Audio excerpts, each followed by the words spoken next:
Now number 3. The function is defined by fx, x minus 2 and then plus 3 for x lower than or smaller than or equals to 2. Sketch the graph of fx. Okay, for this part, okay, so equals to 2. This number you can actually just what is it called? You can just take random numbers, but make sure it's easy for us to calculate. So any numbers is fine actually for this. And then x is, it has to be bigger or equal to 2. So let's take 3. 3 minus 2, 1, 4, and one more. Y will equal to 7. Then we just create the graph. Don't forget this kind of additional stuff. 0, y, x, the arrow as well.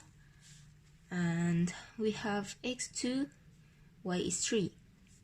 X is 3, y is 4, y is 7. Okay, so this here and here. When there is a square to an equation, it means it is a curve. Okay, so the usual curve that we see is like this. But this kind of thing, it doesn't have any inverse, or it is not a function as well, because for this it's just not doesn't have an inverse, because for the equal y, it has two answers. For example, this 1, 2. So this doesn't have an inverse. Okay, but this time it limits us for the x bigger or equal to 2. So it won't have this kind of thing, right? Only just this part. So then the second question is asking us, it doesn't, okay, let's just stop here at the graph.